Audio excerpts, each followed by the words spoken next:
मैं हूं राजीव कुमार। आज हम सीखेंगे समास। हम समास क्यों सीखें, क्या फायदा है इसका सीखने का? सबसे पहले तो बात यह है, समास क्यों सीखें। जब भी हम कभी भाषण देते हैं कहीं पर भी, तो हम बड़े बड़े शब्दों का प्रयोग करते हैं।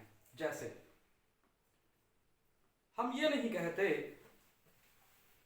कि आज हम बैल वाली गाड़ी में जाएंगे, हम बैलगाड़ी बोल देते हैं। ऐसा ही है, टाइम बचाते हैं अपना। इसके अतिरिक्त हम ये नहीं कहते कि आज हमने पेट भरकर भोजन खाया। इसके लिए हम एक शब्द प्रयोग कर सकते हैं, पेट भरकर। देखो कितना, इतने बड़े लाइन की छोटे से शब्दों में, संक्षिप्त शब्दों में हमने अपनी बात कह। यही समास है। बस हमारा टाइम बचता है। जब हम कहीं बोलते हैं तो उससे हमारे जो प्रभाव है वो पड़ता है, इसलिए हम समास का प्रयोग करते हैं। समास है नए नए शब्दों को बनाना। शब्द तो हमने संधि में भी बनाए थे वर्णों को जोड़कर। हाँ। उपसर्ग में भी बनाते हैं, किसे जोड़कर? जैसे अ से अभिनय। हाँ, असत्य, असत्य बना दिया, प्रकृति, प्रति लगा दिया। प्रत्यय से भी बनाते हैं, विदेशी भाषा से भी हम लोगों ने शब्द ले लिए हैं। तो जब हम इसी प्रकार शब्दों का निर्माण करते हैं तो एक शब्दों के निर्माण की प्रक्रिया होती है समास। समास बनाते समय हमें एक बात ध्यान रखनी है कि समास में हमें शब्दों को मिलाना है। संधि में किसे मिला रहे थे? वर्णों को। समास में किसे मिलाएंगे? शब्दों को। तो समास कहते किसे हैं? दो या दो से अधिक शब्दों के, दो शब्दों के या दो से अधिक शब्दों के जो मेल है, जो पास पास लाए जाते हैं, उसे कहते हैं समास। पास बैठाने की विधि को कहते हैं समास। मेल को समास कहते हैं। दो शब्दों के मेल को समास कहते हैं। दो से अधिक भी हो सकते हैं, दो भी। समास में सम शब्द का अर्थ है सम, अच्छी तरह, अच्छी तरह। क्या अच्छी तरह? परस्पर अच्छी तरह। आस बैठाना। आस शब्द का क्या अर्थ है? बैठाना, बैठाना। अच्छी तरह, परस्पर या पास पास। अच्छी तरह नजदीक बिठाना। किसे बिठाएंगे? शब्दों को। तो दो शब्दों का मेल कर देंगे, उसका अर्थ भी यही है। दो शब्दों को पास बिठा देंगे, उसका अर्थ भी यही है। जैसे रसोई के लिए घर, हम इसमें से दो शब्दों को पास पास बिठाएंगे। रसोई, घर। रसोई घर बना दिया हमने, शब्द नया। तो यही है समास।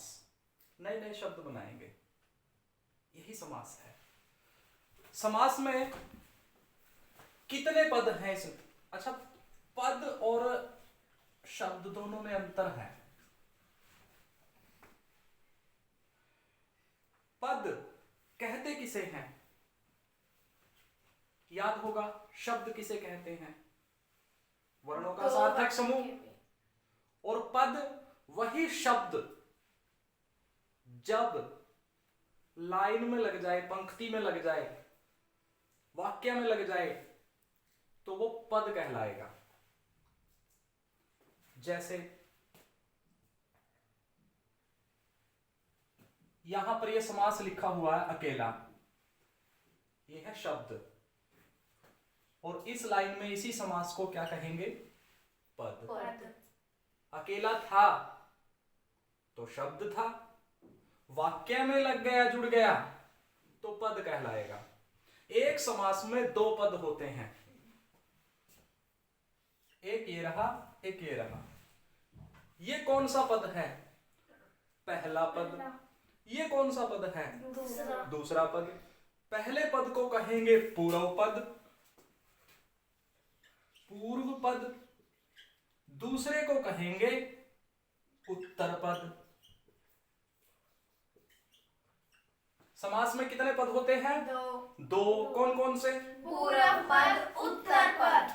दोनों को मिलाकर जो बनेगा वो बनेगा समस्त पद। ये बना हुआ है समस्त पद। पद। समझ आ गई बात?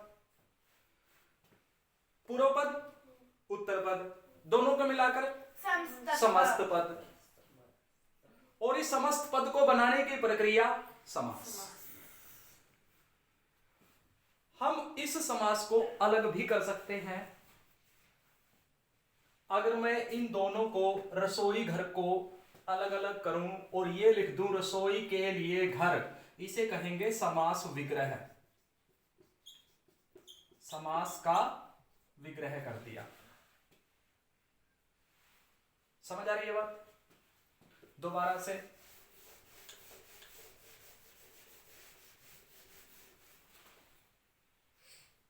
कितने पद होते हैं? दो। पूर्व पद, उत्तर पद। उत्तर पद, दोनों को मिलाकर समस्त पद। और समस्त पद को अलग अलग करना समास विग्रह। समास विग्रह।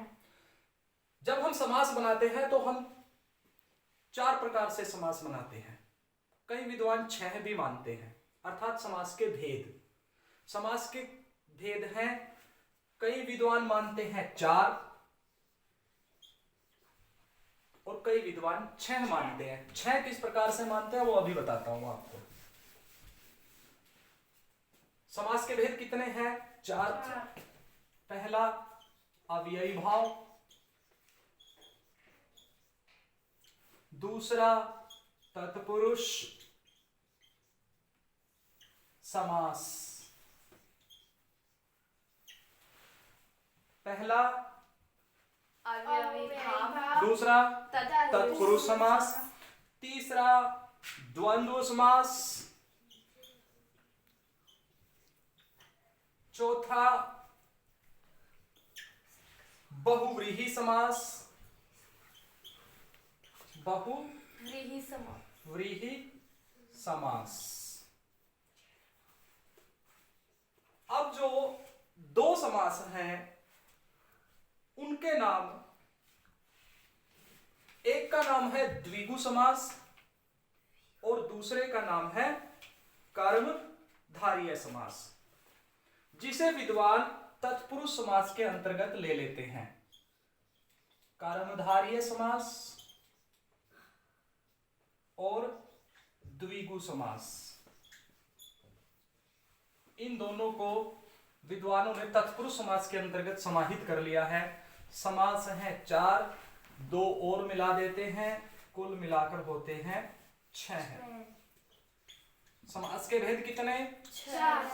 6 हैं। द्विगु समास,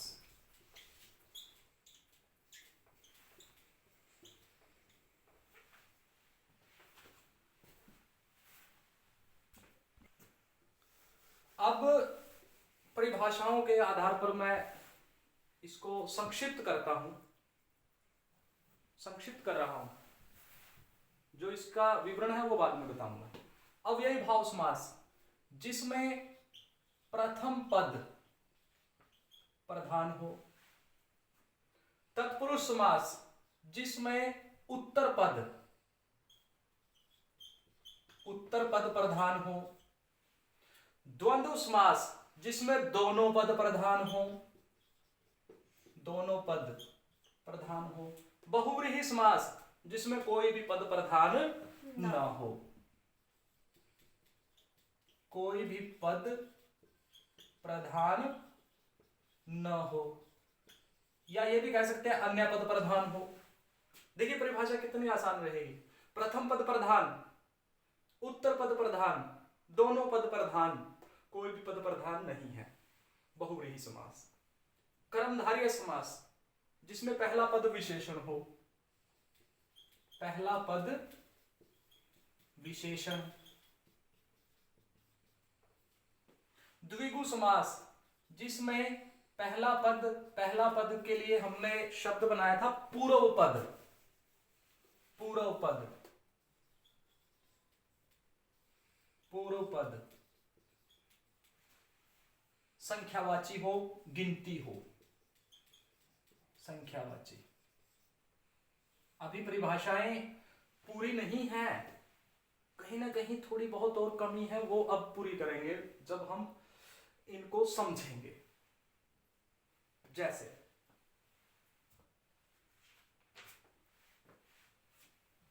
अव्ययी भाव समास से लेते हैं सबसे पहले। अव्ययी भाव समास जिसमें प्रथम पद प्रधान होगा, साथ ही अव्यय भी होगा, साथ ही अव्यय भी होगा। अव्ययी भाव देखो नाम से ही पता है, अव्यय जिसमें प्रथम पद अव्यय हो। अच्छा, अव्यय कहते किसे हैं? संस्कृत के वर्ड को। संस्कृत के शब्द को तो तत्सम कहते हैं। अत्र मैं बताता हूं, सुना। व्यय खर्च होना, अव्यय खर्च ना हो। ऐसा शब्द जो खर्च ही नहीं होता, जो नहीं बदलता, किसी भी तरीके से नहीं बदलता। उदाहरण बताओ, जैसे लड़का एक शब्द है, लिंग बदलिए, लड़की, लड़की। वचन बदलिए, लड़के, लड़के। कारक बदलिए कोई सा भी, लड़कों ने, लड़कों ने। देखिए बदल गया, बदल गया, ये शब्द बदल गया। अब मैं कहता हूं प्रति,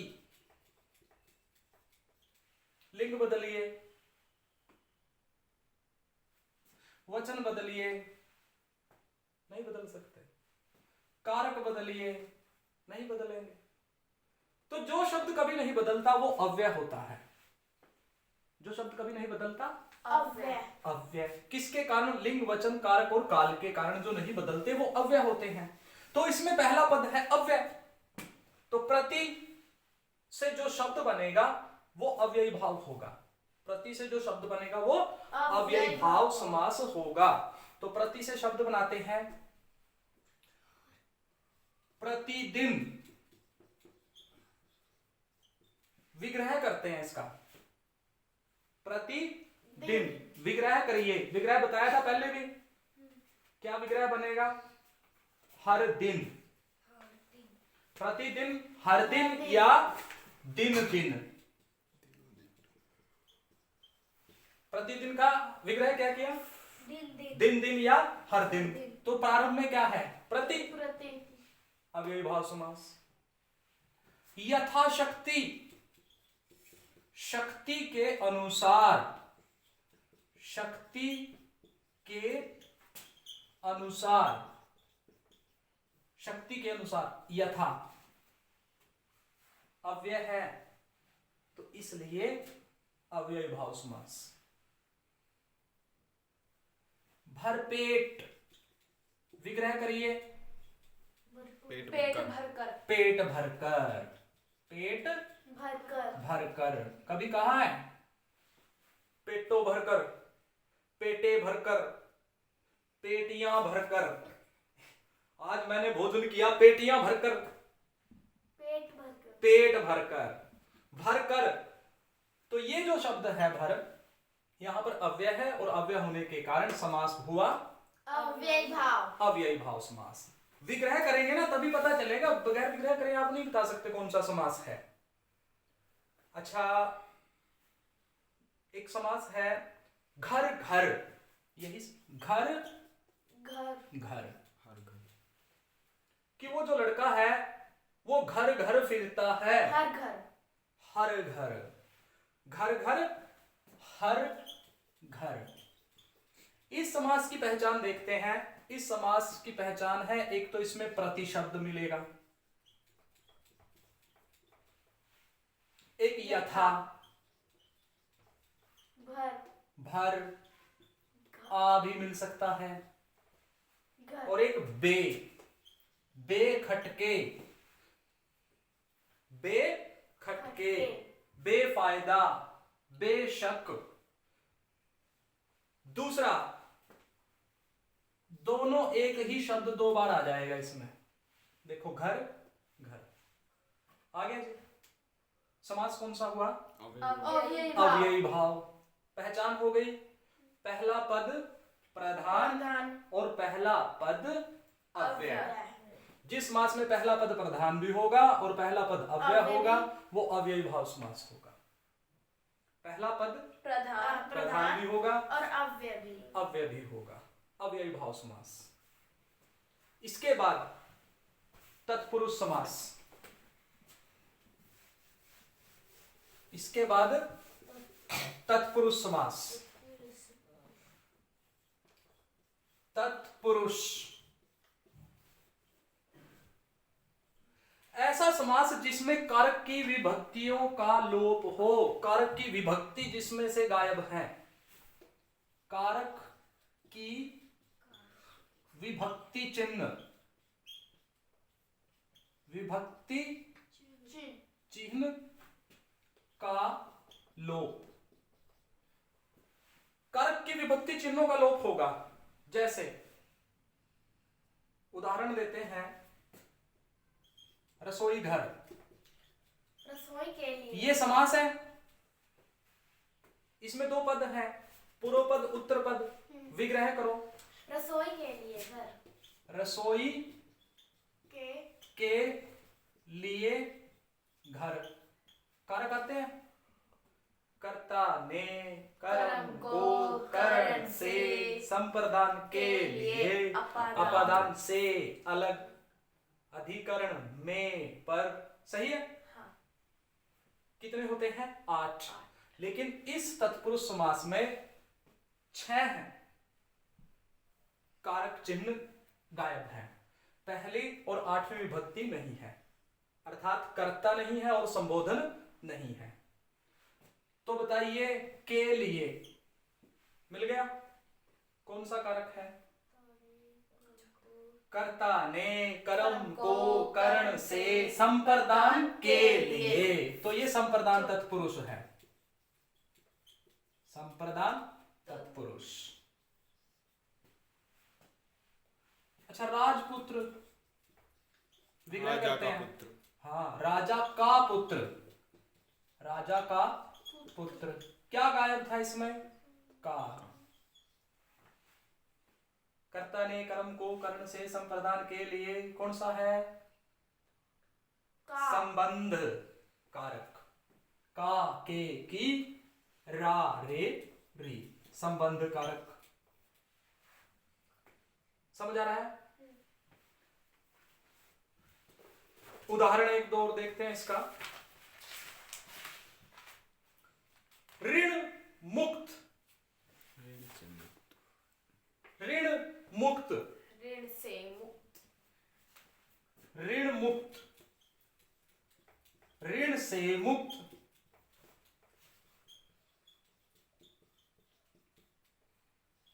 अलग होने का भाव जिसमें हो, अपादान तत्पुरुष।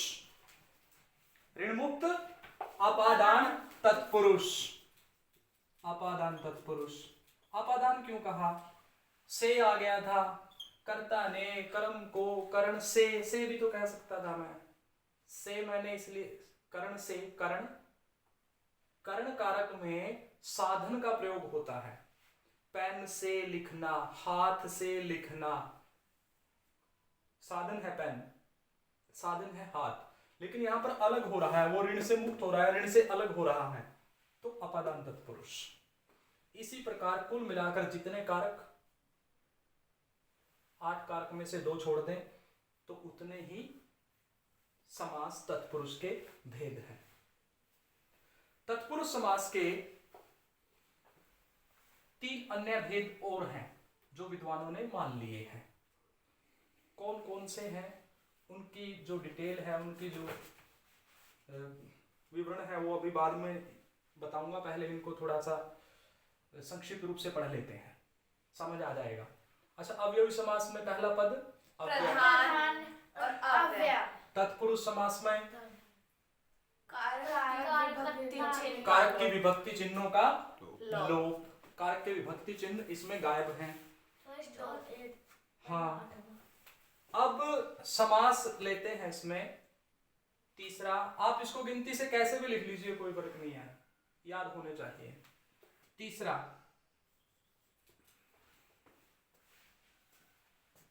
इससे पहले पर दोनों लिख देता हूं ताकि याद रहे हमें।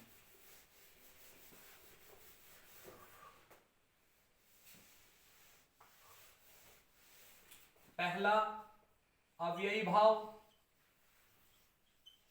पहला पद अव्यय और प्रथम पूर्व पद अव्यय और प्रधान और प्रधान। दूसरा तत्पुरुष समास, कारक की विभक्तियों का लोप, कारक चिन्ह गायब या लोप। तीसरा लेते हैं, कोई सा भी ले लेते हैं समझने के लिए, वैसे पहले मैं 2 लेता हूं इसमें हमेशा। एक है द्वंद्व समास, द्वंद्व समास दोनों पद प्रधान, भाई, इसकी पहचान यह भी है एक दूसरे के विपरीत होते हैं, उल्टे। विलोम शब्द याद है, भाई बहन बहन, माता पिता पिता, दूध दही, दाल रोटी रोटी। खाई थी आज? कढ़ी रोटी खाई थी, दाल रोटी नहीं खाई। जहां पर दोनों की जरूरत है, दोनों पद प्रधान है, भाई भी प्रधान है, बहन भी प्रधान है, माता भी प्रधान है, पिता की भी जरूरत है, दूध की भी जरूरत है, दही की भी जरूरत है, दोनों पद प्रधान, दोनों पद प्रधान, दोनों पद प्रधान। प्रधान और प्रधान दोनों में अंतर है। प्रधान, दोनों पद प्रधान या उल्टे होंगे, एक दूसरे के विपरीत होंगे, विलोम होंगे। अच्छा, विग्रह करते हैं तो क्या होना चाहिए इसका विग्रह? भाई और बहन। भाई और बहन, इसमें से कौन सा गायब है? और। माता और पिता। माता और पिता, दूध और दही। दूध और दही, दाल और रोटी। दाल और रोटी।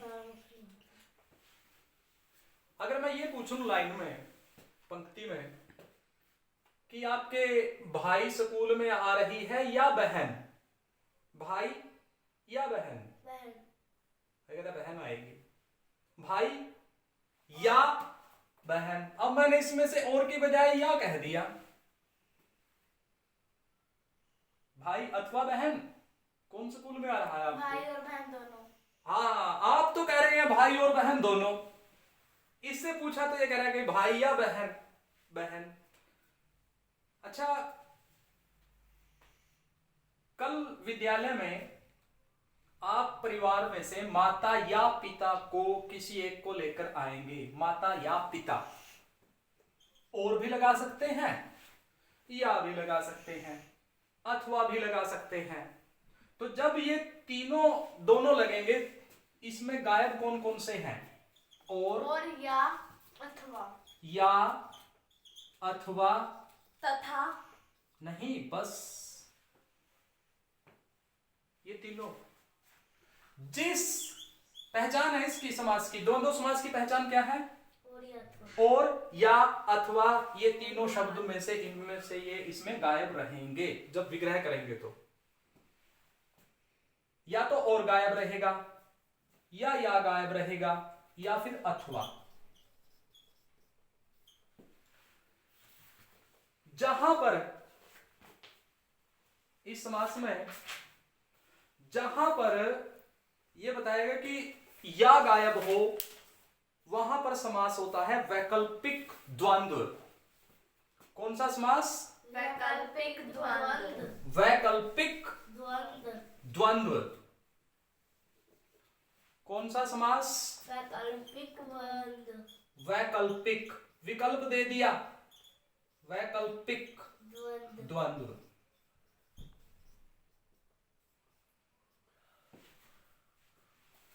विकल्प दिया माता या पिता, वैकल्पिक द्वंद्व। और जहां पर और गायब हो, इतरेत्तर द्वंद्व। इतरेत्तर द्वंद्व। द आधा है, द आधा है। मैं इस द्वंद्व को ऐसे भी लिख सकता हूं, द, ये रहा व, ये रहा अंक की बिंदु, और ये रहा द और द्वंद्व, ऐसे भी लिख सकता हूं। ये भी सही है, ये भी सही है। जहां पर ये कहता है कि जिस समास में समाहार हो, अर्थात वो कहता है कि भाई मेरी तो ना इससे सिर्फ दाल रोटी चलती है। दाल रोटी का मतलब क्या है? दाल और रोटी। कि सिर्फ दाल रोटी चलती है, बस। वो कहता है कि मैं दिन भर कमाता हूं, तो दिन भर कमाने से मेरी दाल रोटी चलती है।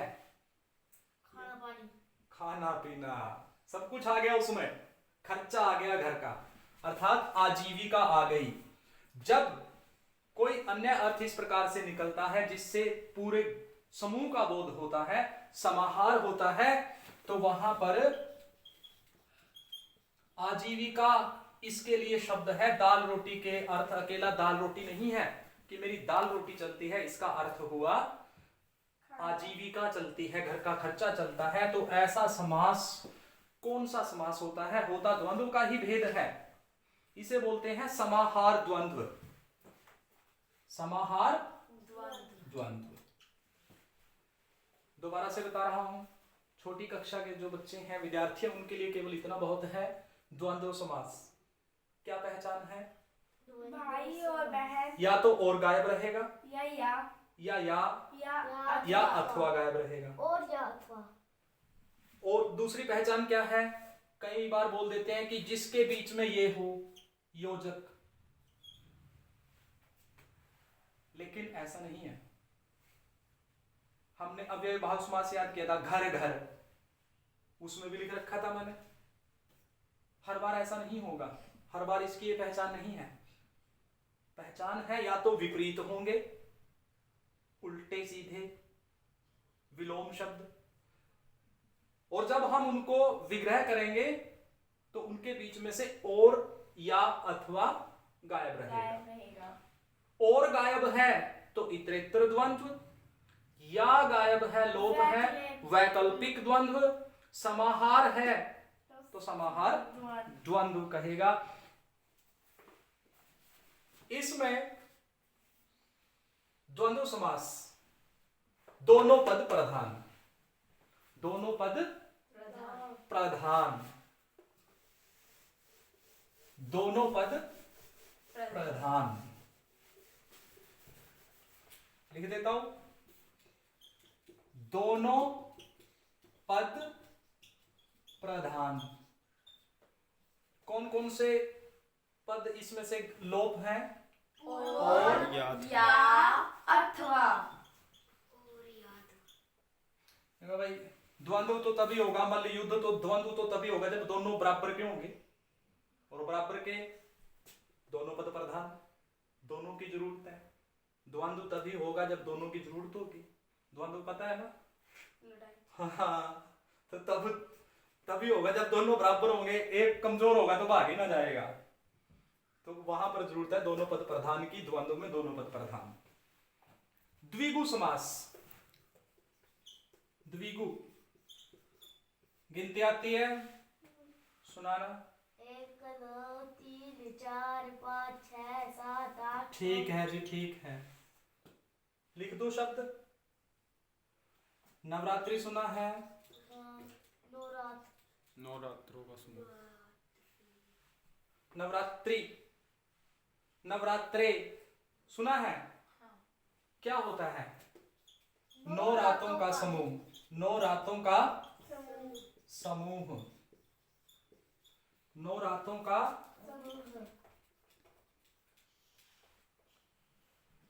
9 रातों का समूह नवरात्रि।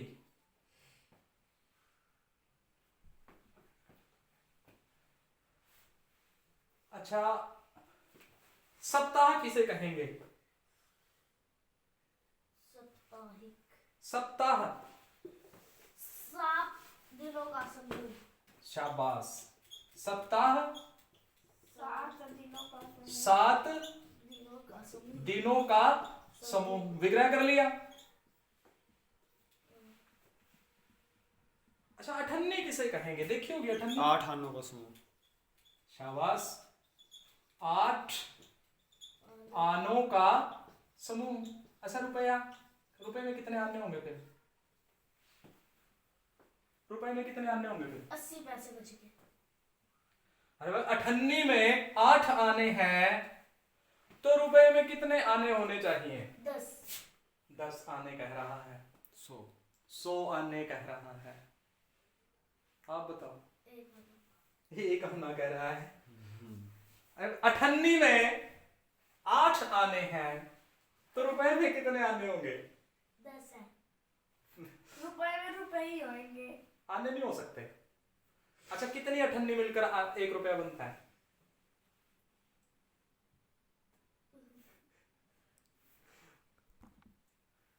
एक रुपए में होती है अठन्नी कितनी?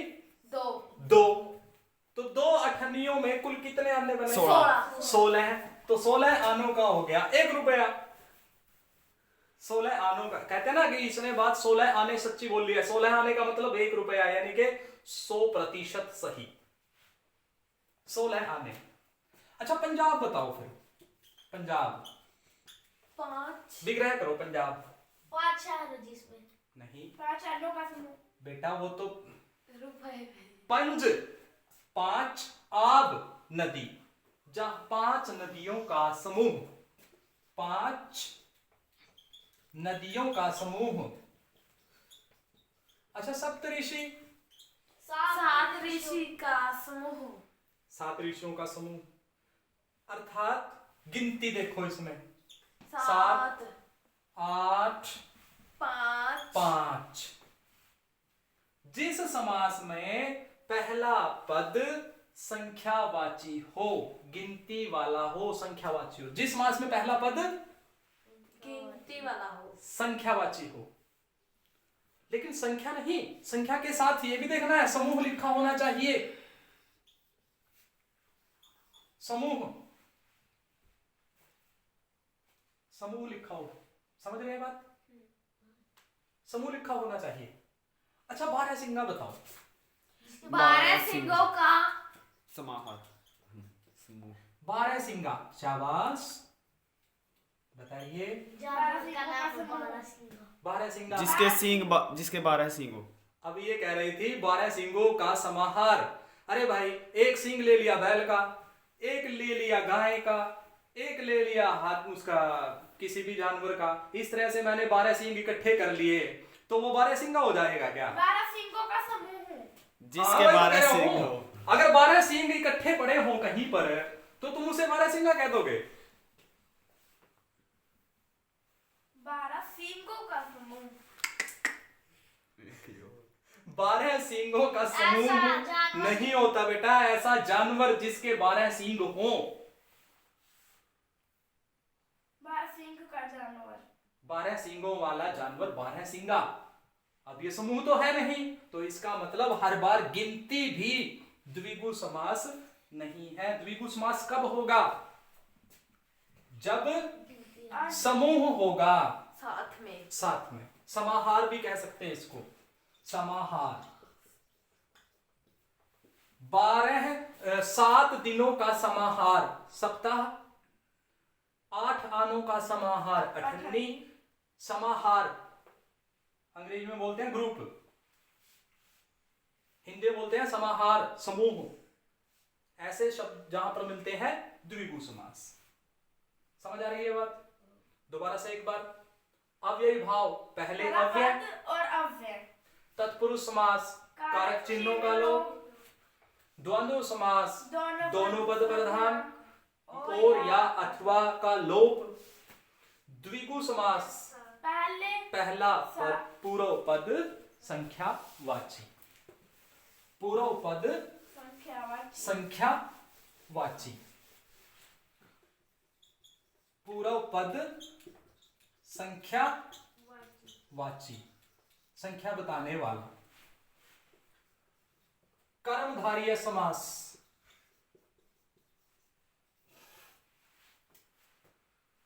कर्मधारय समास जिस समास में पहला पद विशेषण होगा और दूसरा पद विशेष्य। विशेषण पता है ना? नील कमल, नीला है जो कमल, नीला है जो कमल, नीला नीला कमल है जो कमल। कमल की क्या विशेषता है? नीला है। नीला है, विशेषण है, तो पहला पद विशेषण कर्मधारय समास। पहला पद विशेषण कर्मधारय समास। पीतांबर, पीला है जो अंबर, पीतांबर, पीला है जो अंबर, पीला है जो अंबर। अंबर का अर्थ होता है कपड़ा। वस्त्र, कपड़ा। पीला है जो कपड़ा, पीला है जो वस्त्र। वहां पर इसे कहेंगे कपड़े की क्या विशेषता है? कि वो पीला है। पीला है। नीलकंठ, नीला है कंठ जिसका अथवा नीला है जो कंठ, नीला है जो कंठ। कंठ की क्या विशेषता है? केवल नीला है। नीला है, कर्मधारय समास। इसमें उपमेय और उपमान, उपमेय और उपमान का भी बोध रहता है। उपमेय और उपमान का संबंध भी रहता है।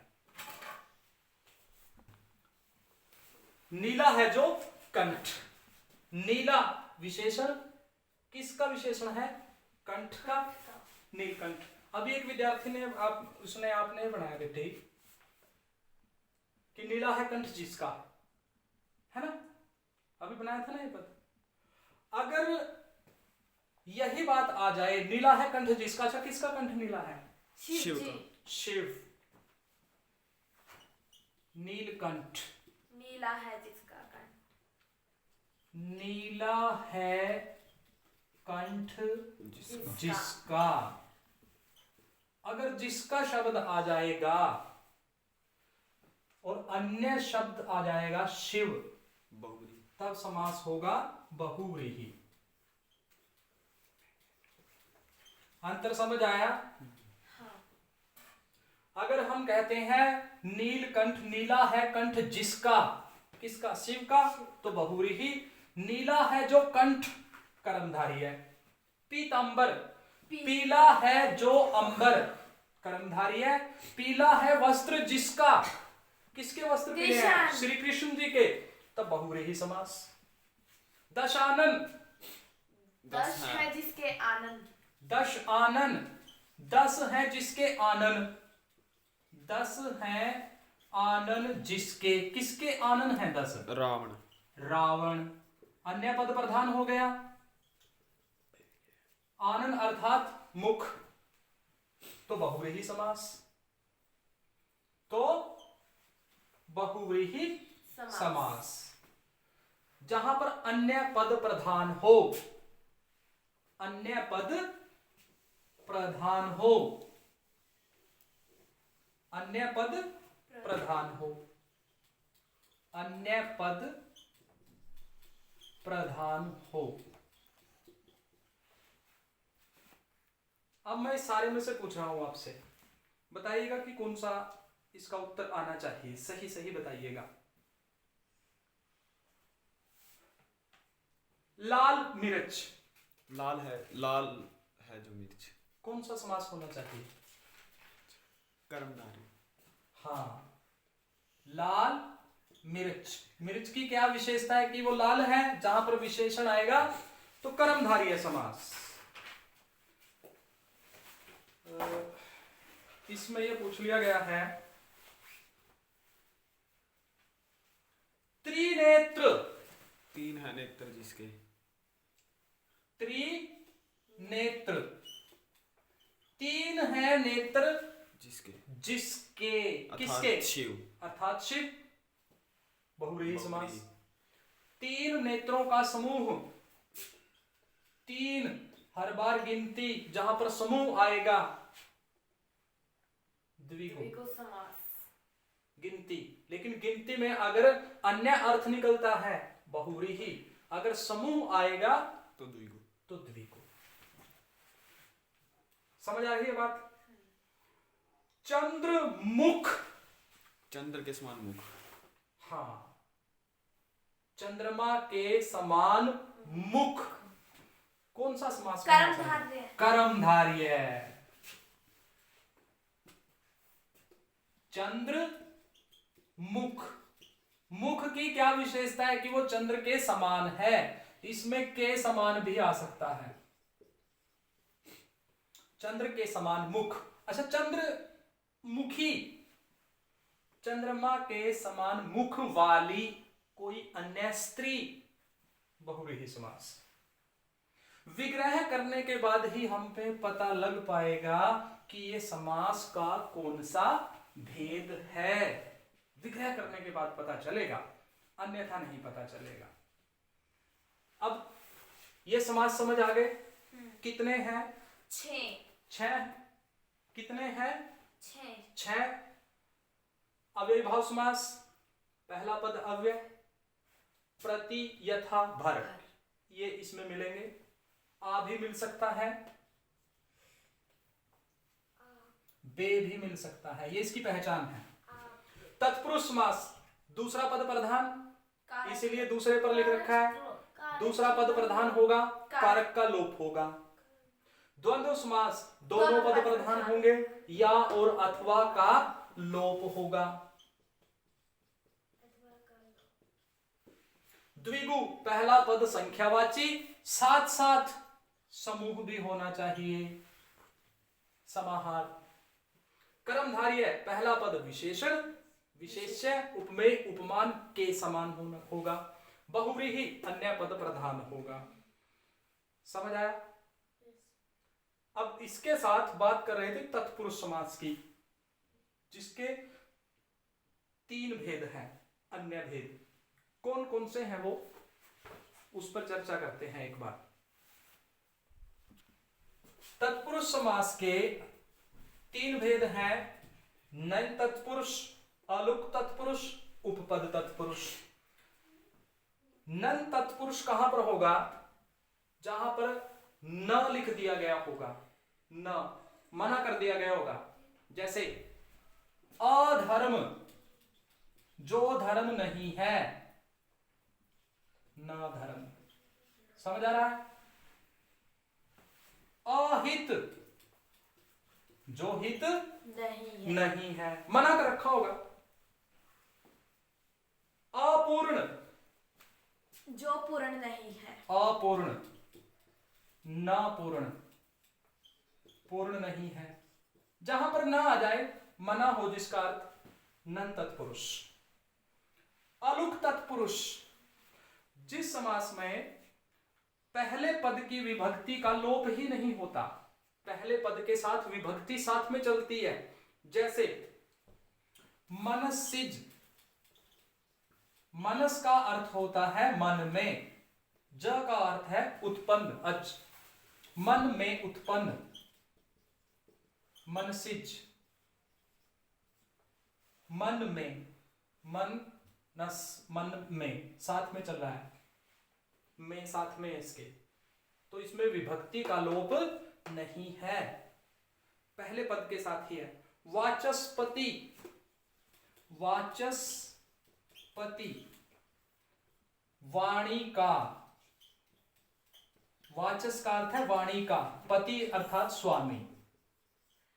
देखो वाणी का साथ में ही चल रहा है ना, वाणी का ये साथ में है, इसलिए आलुक तत्पुरुष।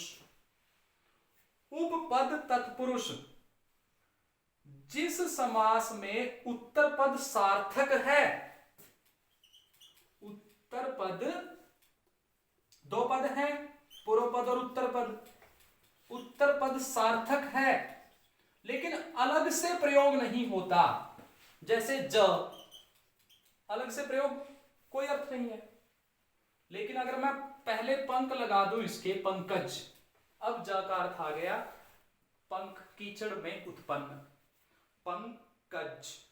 उसी तरह जलत, डुब्बी, दिखाई दे रहा है इसमें, डुब्बी, डुब्बी का अर्थ डूबना, हाँ। लेकिन कोई कारक समास तो बन नहीं रहा। हाँ, अगर मैं बना दूं पन डुब्बी, अब इसका अर्थ है। तो इस प्रकार उपपद में क्या होता है, उत्तर पद सार्थक है लेकिन उसका स्वतंत्र प्रयोग नहीं होता। ऐसा समास उपपद तत्पुरुष समास कहलाता है। तो इससे आगे हमने समास पढ़ लिया। समास कहते किसे हैं? दो शब्दों का मेल, समास, संधि, दो वर्णों का मेल। समास के भेद कितने? 6। अव्ययीभाव, तत्पुरुष, द्वंद्व, द्विगु, कर्मधारय, बहुव्रीहि समास। धन्यवाद, बने रहिए।